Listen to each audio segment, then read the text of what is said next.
Все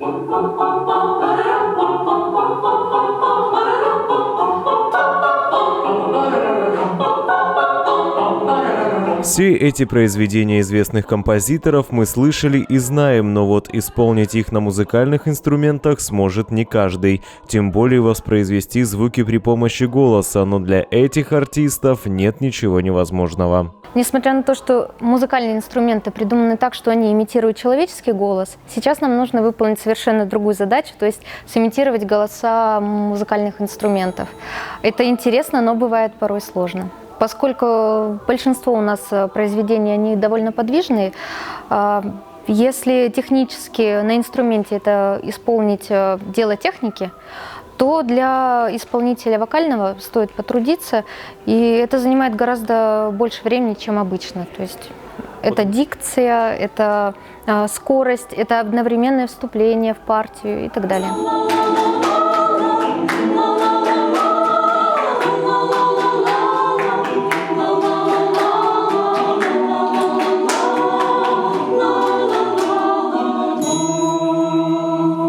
Чтобы известные во всем мире «Полет шмеля», «Либертанго», «Полонез Огинского» и другие произведения звучали словно в оригинале, певцы ежедневно репетируют по 4 часа. Особое внимание уделяют главной композиции концерта. Ее написал великобританский композитор Пол Дрейтон. За 9 минут можно услышать историю музыки западноевропейской за 400 лет, от Баха до Дебюсси.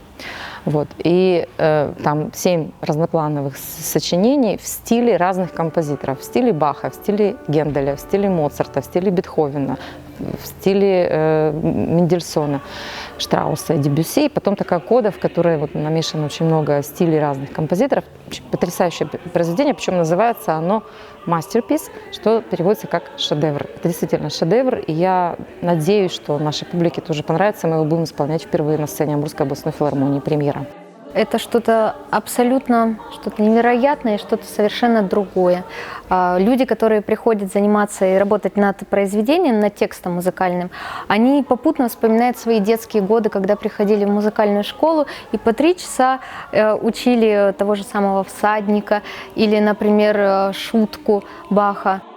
Практически с каждым произведением связаны какие-то воспоминания, какие-то ассоциации. И более того, да, когда мы готовимся, мы ведь не только исполняем произведение, но что-то о нем узнаем, да, какую-то историю, может быть, даже биографию автора. Ну, в общем, там разные хитросплетения. И от этого произведение становится еще более интересным. Ну и, соответственно, исполнять ты уже начинаешь с более, может быть, таким выраженным драйвом.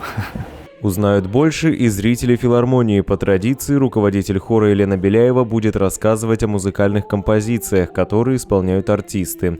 Ведь главная задача коллектива не просто спеть, а погрузить людей в мир искусства через музыку. Поскольку вот у нас в репертуаре появлялись периодически произведения вот такие инструментальные, это «Лесная сказка», это «Шутка Баха», «Лесная сказка» — это юмореска Дворжака, «Шутка Баха» — очень известное произведение.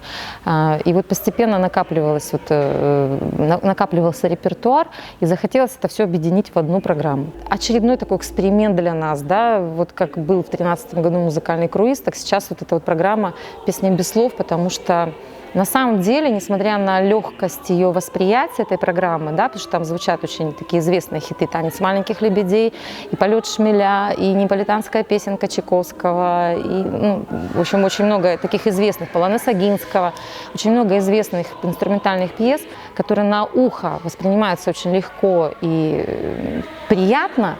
На самом деле для хорового исполнения все это, ну, мягко говоря, сложновато.